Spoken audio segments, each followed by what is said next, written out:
Strategic management process. Strategic management process क्या है? एक ऐसा प्रोसेस है जो ऑर्गेनाइजेशन को क्या करता है, उसके एनवायरनमेंट से जोड़ता है। ठीक है, इसके अंदर हम क्या करते हैं, हम ऐसी प्लान्स और पॉलिसीज या अपनाते हैं या ऐसा वर्किंग पैटर्न अपनाते हैं जो क्या करें, हमारे जो एनवायरनमेंट है उसको उसके अकॉर्डिंग हम वर्क कर पाए और उस डायरेक्शन में वर्क कर पाए जिससे हम अपने सेट गोल और ऑब्जेक्टिव्स को अचीव कर पाए। ठीक है, इसका मीनिंग पढ़ लेते हैं हम।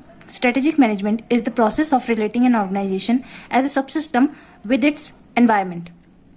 तो जो स्ट्रेटेजिक मैनेजमेंट है वो प्रोसेस है जो ऑर्गेनाइजेशन को रिलेट करता है उसके एनवायरनमेंट से।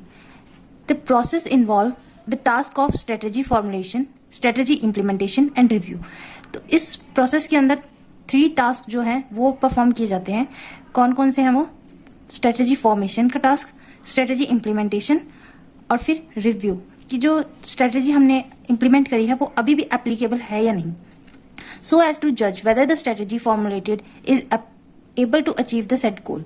जो स्ट्रेटेजी हमने फॉर्मुलेट करी है वो हमारे गोल्स को अचीव करने में हेल्प कर रही है या नहीं कर रही, ये हमें चेक करना पड़ता है। प्रोसेस ऑफ स्ट्रेटेजिक मैनेजमेंट, तो इस प्रोसेस के कुछ स्टेप्स हैं जो कि हैं corporate mission and objective set करना, एनवायरमेंटल एनालिसिस करना, कॉर्पोरेट एनालिसिस करना, स्ट्रेटेजिक ऑल्टरनेटिव सेट करना, उन ऑल्टरनेटिव्स में से एक कोई स्ट्रेटेजी चूज करना, उसके बाद उस स्ट्रेटेजी को इम्प्लीमेंट करना, देन इम्प्लीमेंटेड स्ट्रेटेजी को इवेल्युएट करना और कंट्रोल करना। अब इसकी एक्सप्लेनेशन देख लेते हैं। Statement of corporate and objective सबसे पहले क्या करती है कि अपने कॉर्पोरेट मिशन क्या है उसकी स्टेटमेंट पास करते हैं। No human activity is unintentional. कोई भी ह्यूमन एक्टिविटी क्या है, अनइंटेंशनल नहीं है। There is some objective behind his activity. कोई ना कोई ऑब्जेक्टिव होता है हर एक एक्टिविटी परफॉर्म करने के लिए। क्रिएशंस गुड और बैड फॉर, तो या तो वो कुछ अच्छा प्रोडक्टिव करने के लिए होगा या फिर कुछ किसी चीज को हटाने के लिए या फिर बैड एक्शन होगा। Then what is good for one may not be good for another necessarily. जो भी एक्शन लिया जा रहा है, जो भी स्ट्रेटेजी अपनाई जा रही है, जरूरी नहीं है कि वो सबके लिए अच्छी ही हो। वो हो सकता है किसी के लिए अच्छी हो या किसी के लिए बुरी भी हो सकती है। Mission is the fundamental and a unique purpose. तो मिशन क्या है? एक फंडामेंटल और एक यूनिक पर्पस है by which it becomes outstanding and distinct from another. बाकी सब चीजों से अलग क्यों काम कर रहे हैं, क्यों अलग स्टेप्स लिए जा रहे हैं, यूनिकनेस क्या है उस चीज की। तो यूनिक क्यों करता है, मतलब यूनिक मतलब सबसे अलग क्यों हो रहा है, तो उसका कोई एक पर्पस होता है।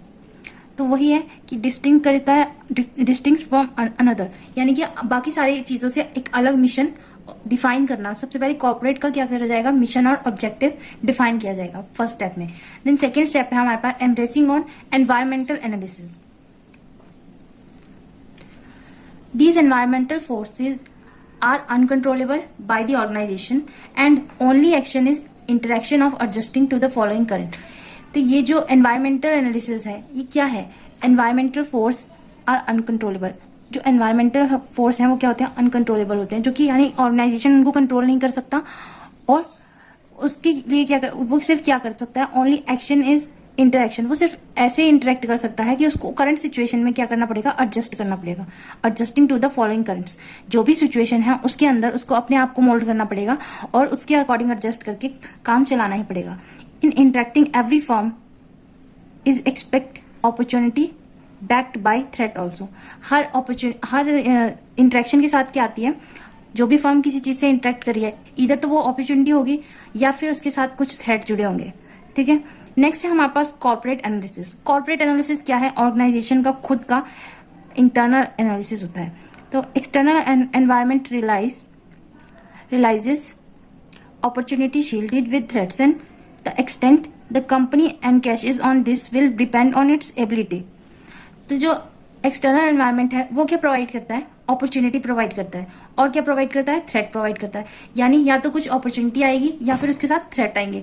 बट जो कंपनी है या जो ऑर्गेनाइजेशन है उसको क्या किस पे डिपेंड रहती है? वो अपनी इनर एबिलिटी पे। उसकी इंटरनल एबिलिटी क्या है? उसकी इंटरनल एबिलिटी है इधर उसकी स्ट्रेंथ और वीकनेस ही क्या है? उसकी इनर एबिलिटी। तो यहाँ पे कंपनी किस चीज पे, ऑर्गेनाइजेशन किस चीज पे डिपेंड है, उसकी इंटरनल स्ट्रेंथ एंड वीकनेसेस पे। तो कॉर्पोरेट एनालिसिस क्या हो गया, मेनली स्वॉट एनालिसिस होता है, जैसे कि जिसमें हम अपनी इंटरनल स्ट्रेंथ और वीकनेसेस देखते हैं to meet the external environment, that is opportunity and threats. Next है हमारे पास आइडेंटिफिकेशन ऑफ स्ट्रेटेजिक ऑल्टरनेटिव्स। अब हम क्या करेंगे, स्ट्रेटेजिक ऑल्टरनेटिव्स देखेंगे। स्ट्रेटेजिक ऑल्टरनेटिव्स क्या है, हमारे पास एक ही चीज को अचीव करने के लिए जो अलग अलग डिफरेंट तरीके होते हैं, ठीक है। अब जो ऑल्टरनेटिव्स स्ट्रेटेजी है हमारे पास, मतलब हमारे पास सिर्फ एक पर्टिकुलर स्ट्रेटेजी नहीं होगी, हमारे पास 3 से 4 स्ट्रेटेजी होगी एक ही काम को करने की।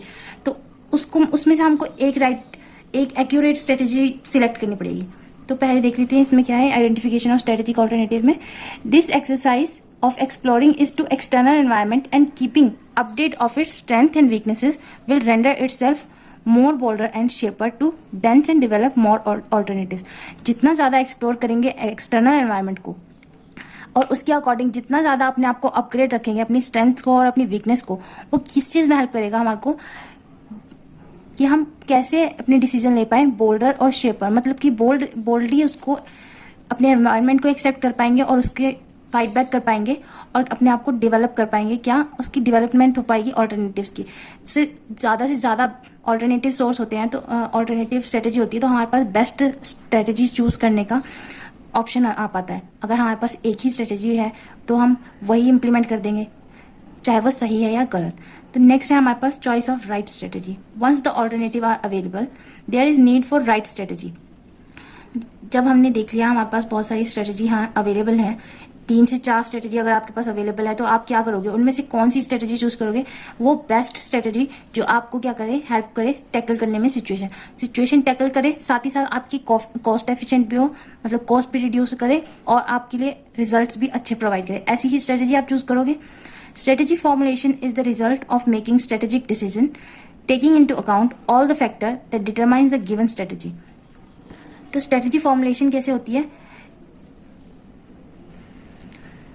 स्ट्रेटेजिक डिसीजन जब हम लेते हैं या स्ट्रेटेजी फॉर्म करने के लिए, तो हम क्या करते हैं, सारे फैक्टर्स को देखते हैं, all the factors that determine A given strategy, जो क्या करती है स्ट्रेटेजी डिटरमाइन करती है। किसी एक फैक्टर को देख के नहीं, बहुत सारे फैक्टर होते हैं, ये हमारे लेबर भी हो सकती है, यानी कि ह्यूमन रिसोर्स, या फिर हमारे फाइनेंशियल कंडीशन, यानी कि हमारा जो फाइनेंशियल रिसोर्सेज है वो, या फिर अदर रिसोर्सेज जैसे कि लैंड कितना अवेलेबल है, मतलब जगह कितनी अवेलेबल है, बिल्डिंग, ये सब अदर रिसोर्सेज में आ जाएंगे, ठीक है। तो नेक्स्ट है हमारे पास इम्प्लीमेंटेशन ऑफ राइट स्ट्रेटेजी। अब जब हमने सही स्ट्रेटेजी को सिलेक्ट कर लिया है, चॉइस बना लिया कि हाँ ये हमारे लिए बिल्कुल अप्रोप्रिएट है, तो हम क्या करेंगे, उस स्ट्रेटेजी को इम्प्लीमेंट कर देंगे। Only choosing right strategy will not result in tackling the situation but the actual implementation is necessary for making strategic in action plan. अब जो स्ट्रेटेजी है सिर्फ फॉर्मुलेशन से कुछ नहीं होगा, हमको क्या करना पड़ेगा, उस स्ट्रेटेजी को एक्शन में भी लाना पड़ेगा। मतलब कि अब आपने स्ट्रेटेजी बना ली है, अब उसको अगर आप एक्शन में नहीं लाओगे तो क्या होगा, अब आप परफॉर्म तो उसके हिसाब से कर नहीं रहे हो, आपने सिर्फ कह दिया कि हाँ हमने ये स्ट्रेटेजी चूज कर लिया, तो रिजल्ट ऑब्जर्व कर पाओगे नहीं। तो अगर आपको रिजल्ट ऑब्जर्व करने हैं तो एक्शन प्लान बहुत जरूरी है। Therefore strategy we opt will be implemented in such manner that it will result effectively. ऐसे उसको ऑप्ट करनी है और इम्प्लीमेंट करनी है कि वो इफेक्टिवली वर्क करे for organisation and to achieve goal, ताकि वो अच्छे से रिजल्ट प्रोवाइड कर सके आपको। आपने अपने एग्जाम्स के लिए अगर स्ट्रेटेजी बनाई है कि मैं इतने से इतने पढ़ूंगा, और अगर आपने सिर्फ बना लिया और उसको इम्प्लीमेंट नहीं करा है, आप एक्चुअली इस पर वर्क नहीं कर रहे हैं, तो आपको रिजल्ट भी नहीं मिलेगा। नेक्स्ट स्टेप है हमारे पास evaluating and controlling the implementation of strategy. This is the terminal stage, यानी कि ये क्या है, बिल्कुल एंड स्टेज है। और इसमें क्या करते हैं, however as a business is ongoing activity, हालांकि ये बिजनेस जो है वो ऑन गोइंग एक्टिविटी है, यानी कि ये कभी रुकता नहीं है। This function of control never end, जो कंट्रोलिंग का फंक्शन है वो कभी एंड नहीं होता। It is more a futuristic that control and monitoring belong to. अब हमने जो स्ट्रेटेजी इंप्लीमेंट कर दी है, हम उसको चेक नहीं करेंगे टाइम टू टाइम, तो क्या होगा, अब बढ़ते समय के साथ साथ क्या हो जाएगा, जो स्ट्रेटेजी है वो यूज में नहीं रहने लगेगी। मतलब अगर हमारा टाइम चेंज हो रहा है और हम उसी पुरानी स्ट्रेटेजी के साथ रुके हुए हैं अब मान लीजिए आपका सिलेबस का जो आपने कवर किया है, अब आ गया टाइम बिल्कुल एग्जाम का और आप कह रहे हैं मैं 2 ही घंटे पढ़ूंगा, तो ये पॉसिबल है कि आपका आउटपुट अच्छा रहेगा? नहीं। तो ऐसे ही टाइम टू टाइम क्या करना पड़ता है, स्ट्रेटेजी को चेंज करना पड़ता है। अगर आप पहले 2 घंटे पढ़ रहे थे तो अब आपको 6 या 8 घंटे की कोशिश करनी पड़ेगी, तब जाके आप पूरा सिलेबस कवर और साथ में रिविजन कर पाएंगे। तो इसी तरह से क्या करना पड़ता है, इवेल्युएशन एंड कंट्रोल। फिर लास्ट में हम इसका कंक्लूजन जरूर देंगे। अगर आप क्वेश्चन अटेम्प्ट कर रहे हैं तो कंक्लूजन बहुत जरूरी है। It can be concluded that the strategic management process involve a set of activity और एलिमेंट्स। तो जो स्ट्रेटेजिक मैनेजमेंट प्रोसेस है वो क्या है, इन्वॉल्व करता है बहुत सारी एक्टिविटीज को और एलिमेंट्स को। It is related to organisation as a subsystem with its environment. तो जो ऑर्गेनाइजेशन है उसको जोड़ने का काम करता है उसके एनवायरमेंट से। It is one which involve making series of strategic decision to achieve organisational goal. तो ये एक क्या है, किस चीज में इन्वॉल्व करता है, सीरीज ऑफ स्ट्रेटेजिक डिसीजन, मतलब कि डिसीजंस लेने में हेल्प करता है। और किस लिए लिए जा रहे हैं वो decision, to achieve the organisation goal. Thank you.